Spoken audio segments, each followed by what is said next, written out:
Bonjour, j'espère que vous allez bien. Dans cette vidéo, je vais vous faire une introduction au langage JavaScript qui est utilisé par la plateforme Google Earth Engine dont je vous faisais cas sur ma vidéo précédente. Alors, le langage JavaScript, c'est l'un des langages qui c'est d'ailleurs un langage de script donc, qui était utilisé jusque-là sur les plateformes pour le développement donc, des plateformes web, pour le développement des sites web. C'est-à-dire que lorsque vous développez un site web et que vous mettez par exemple ce bouton Save qui est là lorsque l'utilisateur va cliquer sur Save As, donc Save As l'action, c'est-à-dire que le programme qui doit récupérer le Save As pour pouvoir ouvrir cette fenêtre pour dire que je vais sauvegarder ça sur cette plateforme-là. Donc, cette action-là donc est gérée par le langage JavaScript généralement parce que c'est un langage léger, directement interprétable par le navigateur. Donc, c'est pour dire que lorsque vous écrivez un code ou bien une petite page en JavaScript et que vous l'ouvrez dans cette page avec un navigateur, le navigateur comprend, interprète facilement donc ce code-là et il va donc vous afficher le résultat. Et c'est ça son avantage, le fait qu'il soit directement interprétable par le navigateur.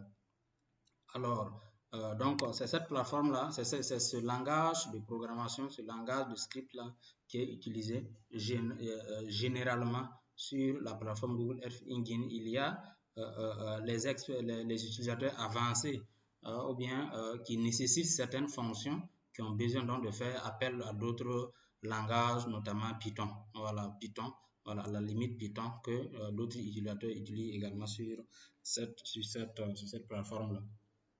Donc, on va aller étape par étape. On va d'abord voir la notion des variables.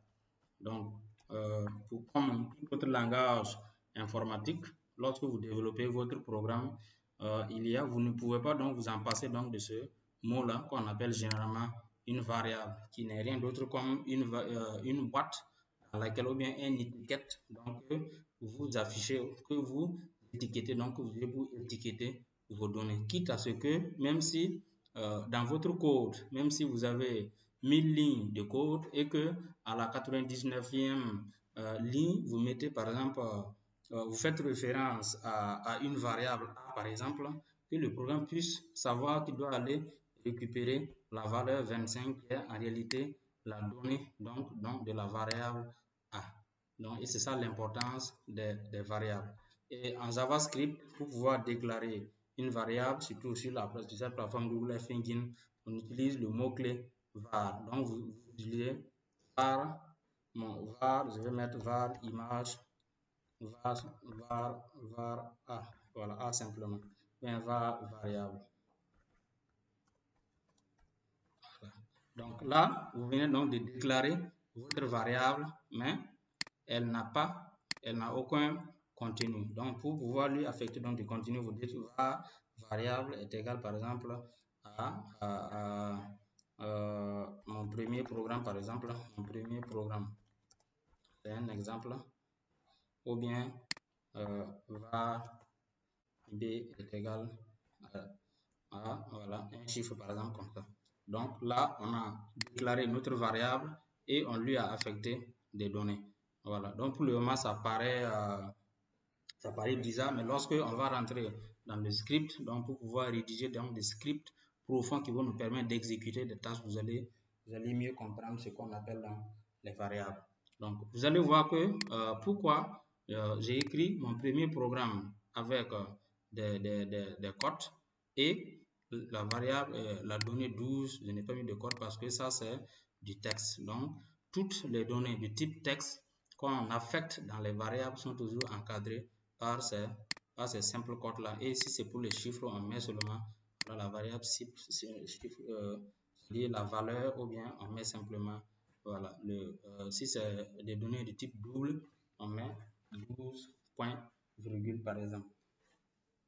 Alors, donc, les types, je vous parlais tantôt de type texte. Donc ça, Ça, ce type-là, ça c'est un type texte en Java et en JavaScript, c'est de type string. Et ici, ça c'est de type donc ça c'est de type number. Donc généralement vous allez croiser donc ces types de données là dans votre dans la suite donc des vidéos qui vont venir dans la suite donc de votre apprentissage. Vous allez certainement croiser ces types de données là. Ne vous inquiétez pas, c'est seulement ça, c'est du texte et ça ce sont des chiffres ou bien des entiers simplement. Alors il y a un autre type qu'on appelle la liste. Donc la liste c'est comme si on voulait ouvrir un tableau dans lequel on a un nombre de lignes et un nombre de colonnes. Donc dans ce tableau-là, on doit pouvoir ranger donc, des données dans ces différentes lignes et colonnes-là. Et là, on utilise donc le type de données liste. Donc, le type de données liste. Donc, pour déclarer les variables de type liste, donc je vais mettre var ma liste est égal et vous ouvrez les crochets. Donc actuellement c'est les crochets qu'on utilise ici.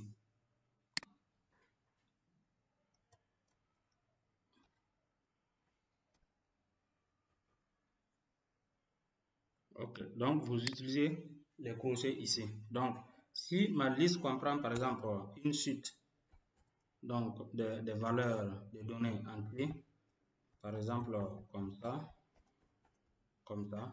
Donc vous voyez que là j'ai juste séparé mes différentes, ça c'est mes différentes colonnes par des virgules. Si je veux mettre, je vais créer par exemple une autre liste, ma liste 2,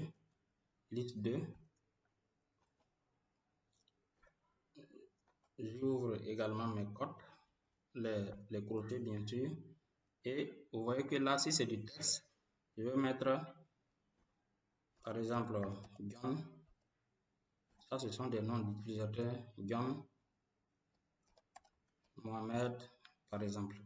Donc vous voyez que lorsque c'est des données de type entier, donc c'est simplement, et des données de type string ou texte, donc il faut toujours mettre ça dans les simples crochets et dans les simples cotes. Voilà. Donc là, nous venons donc de créer quatre types quatre variables avec bien sûr trois types de données, notamment le string, le number et voilà également le type de données liste. Alors donc lorsque vous écrivez comme ça et que vous voyez que on n'a rien dit au programme, on a juste déclaré nos variables et que on n'a rien dit au programme par exemple ce que nous voulons. Alors lorsque vous voulez afficher maintenant le contenu d'une variable, par exemple, vous utilisez la fonction print, si vous dites print b, par exemple, si vous dites print b et que vous exécutez, là, vous voyez que il affiche la valeur, le contenu de la variable b. Si je change ici et que je dis de print, d'afficher la liste 2, vous voyez qu'il va afficher la liste donc des données qui étaient contenues ici, John et Mohamed. Et vous voyez que quand vous cliquez sur la flèche, il vous dit que dans la première ligne, c'est John qui est là. La deuxième ligne, c'est Mohamed qui est là. Si vous voulez afficher simplement ma liste, donc je vais afficher ma liste ici. Donc je fais run et il va afficher également donc la liste de mes valeurs que j'ai introduites dans les différentes lignes de mon tableau. Donc le fait d'utiliser donc ces crochets, c'est pour dire que c'est dans un tableau que je souhaite insérer mes données. Alors on va voir un dernier type d'objet, un dernier type de variable qu'on appelle l'objet. Parce que si vous avez déjà entendu parler de la programmation, vous voyez qu'on n'est plus à l'ancien temps où on range maintenant dans les différentes données dans des objets. On utilise maintenant on appelle ça de la programmation orientée objet. Alors, pour créer les objets, leur avantage, c'est que ça permet donc de réutiliser donc le code. Par exemple, si vous avez un code qui gère, par exemple, des personnes, un code qui gère donc plusieurs catégories de données de même nature, par exemple, si on prend des personnes, donc à chaque fois que vous allez pouvoir réutiliser donc ce même code-là, et qu'il suffit seulement de mettre personne, et là, il récupère tout ce qui est élément descriptif donc de personne. Par exemple, si j'ai 10 étudiants, les étudiants ce sont des personnes, et une personne a un nom et un prénom, même si les étudiants ont d'autres caractéristiques qui les décrivent, au moins le fait qu'ils soient tous dans des personnes, je n'ai pas forcément besoin de remettre les mêmes caractéristiques dans de personnes à étudier, seulement de les laisser dans personne. Et chaque fois que je veux utiliser donc ces données-là, je fais appel à mon objet personne qui va automatiquement, c'est-à-dire le fils va récupérer les données donc du père et pouvoir donc lisser ça dans ma fonction. Alors, pour créer les objets, donc c'est toujours la même syntaxe, toujours var, je vais créer par exemple var personne, une variable personne, et vous ouvrez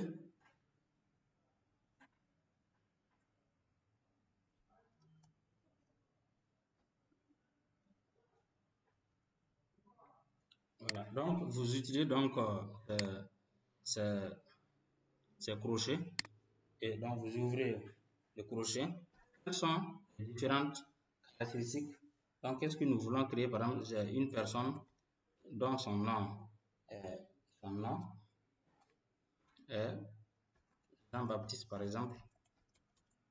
Jean-Baptiste, son âge est égal à 20, par exemple.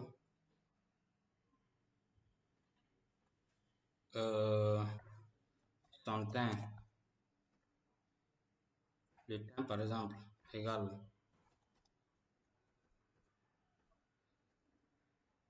teint égal à noir, par exemple.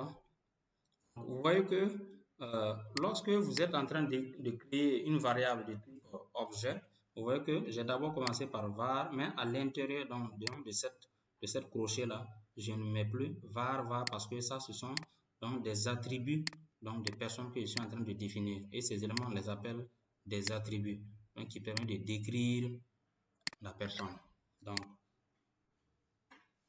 alors, donc vous mettez virgule ici, virgule, et ici, point virgule. Donc, dans Google Earth Engine, et principalement avec le JavaScript, toutes les fonctions, que ce soit la déclaration des variables, doivent donc se terminer par le point virgule. Donc, ça peut passer, il peut ne pas détecter d'erreur, mais pour des bonnes pratiques, il faut toujours vous rappeler donc de mettre ces points virgule à la fin, à la fin de vos fonctions. Voilà.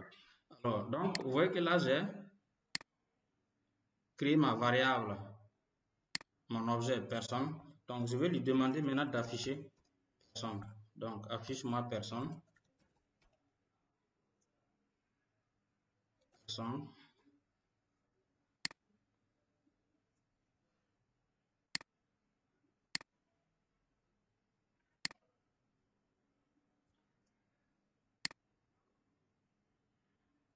Donc, vous voyez que là, je dois le mettre pour dire que c'est en réalité une donnée. J'enlève le et puis j'exécute. Voilà. Donc, il faut, lorsque vous développez, il faut vous attendre à des erreurs. Hein. Ça peut arriver. Il n'y a pas ce développeur qui a développé son code de A jusqu'à Z sans rencontrer des erreurs. Alors, donc vous voyez que là, pour déclarer donc, les attributs de l'objet personne, on utilise plutôt donc, les deux points au lieu de les deux points là pour dire que pouvoir affecter donc, des données à nos attributs.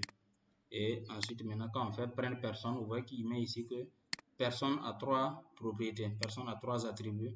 L'âge, c'est 20, le nom est égal à Jean-Baptiste et le teint est égal à noir. Donc, vous voyez que là, c'est différent. Vous voyez que là, j'ai tout écrit, tout ici pour décrire une seule personne qui est différent d'une variable où je ne peux que mettre un seul type de données. Par exemple, lorsque vous écrivez, vous ne pouvez pas écrire une variable A et puis dit que ma variable A là est égale à 12, est égale à mon nom, à mon nom est égal à Jean-Baptiste, donc ainsi de suite. On ne peut pas écrire donc une variable simplement comme ça et puis pouvoir l'affecter plusieurs types de données. Voilà pourquoi on utilise les types de données pour pouvoir lisser donc toutes ces données là à l'intérieur. Donc si vous voulez maintenant afficher par exemple le nom, je vais ajouter un commentaire ici pour ne plus afficher ça à l'écran. Donc si vous dites d'afficher personne.nom, donc on appelle donc personne, automatiquement personne devient un objet reconnu par mon code.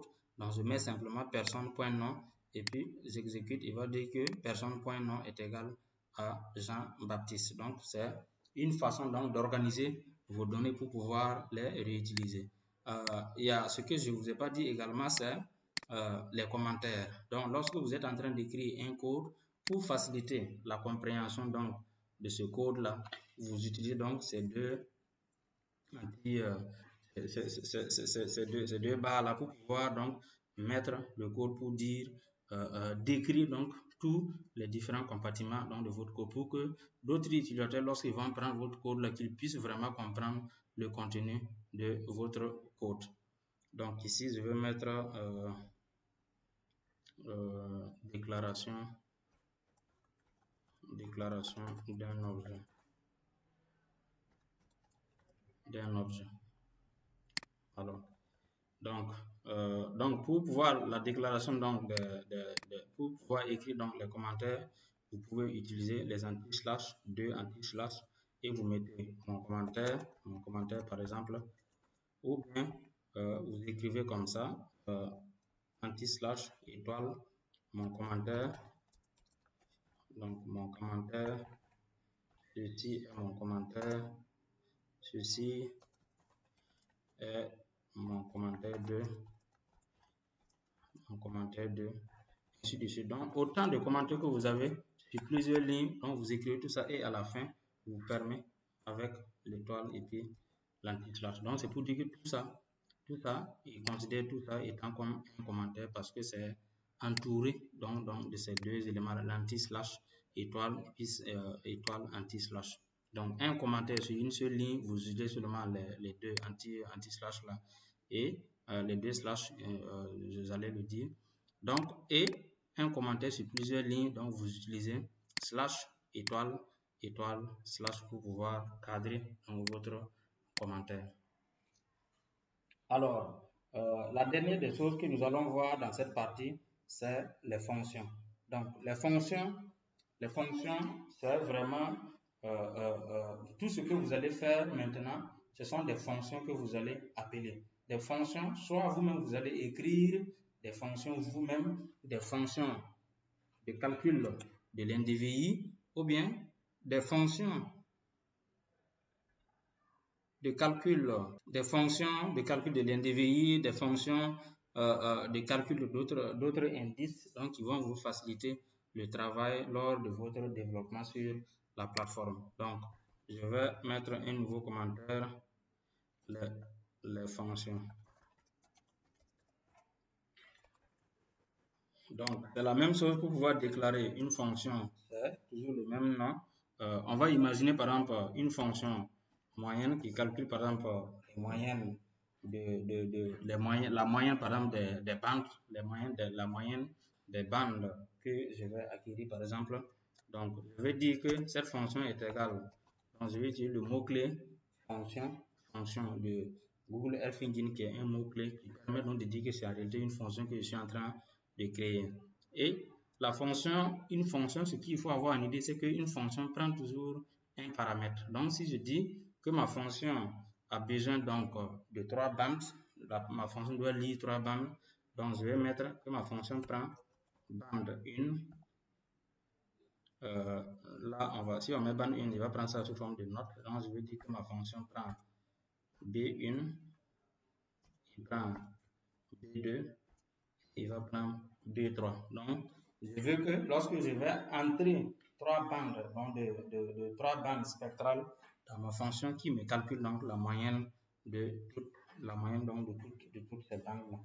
Et lorsque vous finissez, il faut ouvrir maintenant les crochets pour pouvoir, donc vous ouvrez les crochets pour pouvoir écrire maintenant qu'est-ce que la fonction doit faire. Donc le premier élément, c'est que la fonction, je vais mettre, ça c'est la fonction moyenne, non, je vais mettre maintenant la fonction calque moyenne par exemple, est égal, et je vais dire que calque moyenne est égal maintenant à B1. Donc B1 plus B2 plus B3 divisé par 3. Voilà. Donc je m'assure que ça c'est, voilà, et voilà. Donc je m'assure que la fonction de calcul de moyenne elle est là. Donc la fonction va prendre ces trois bandes là et il va pouvoir calculer et puis me retourner la moyenne. Alors, donc lorsque vous écrivez une fonction qui doit retourner un résultat, il faut utiliser le mot-clé return pour pouvoir dire de retourner calque moyenne. Calque moyenne. Et je mets mon point virgule, je termine par exemple ma fonction ici. Voilà. Donc là, je viens de créer donc ma fonction qui calcule donc la moyenne de 3 images que je dois lui affecter. Alors, je vais dire par exemple maintenant que je vais créer une variable M1, une variable M1 qui va être le calcul donc de la première moyenne des bandes que je vais affecter donc à cette image là et que je vais dire que M1 est égal à moyenne et j'affecte mes trois bandes, donc bande 10, 25, et puis 33. Donc je fais. Lorsque vous finissez, vous décidez maintenant d'imprimer pour afficher le résultat donc de la fonction. Note M1. Voilà, donc vous écrivez seulement. Donc imprimez maintenant le contenu de la première moyenne. Donc, et là vous voyez que il a calculé la moyenne donc de cette fonction simplement parce que j'ai juste dit j'ai créé ma première moyenne et que j'ai appelé ma fonction. Vous voyez que là j'ai juste appelé ma fonction moyenne qui est en haut et que je lui ai envoyé ces données qu'il doit pouvoir utiliser. Donc c'est la même chose lorsque vous avez des interfaces graphiques, par exemple une fonction ou bien comme on appelle ça, un outil de HartMap ou bien de QGIS qui vous permet donc de calculer la moyenne des bandes. Lorsque vous allez ouvrir l'outil, vous allez avoir, il va vous dire la bande 1, il faut introduire la bande 1, introduire la bande 2, introduire la bande 3. Donc, lorsque vous allez introduire ces trois bandes et que vous lancez, vous cliquez sur le bouton calculer. Donc, calculer, c'est cette fonction-là qui est appelée, cette fonction-là qui est exécutée pour pouvoir vous retourner le résultat que vous souhaitez.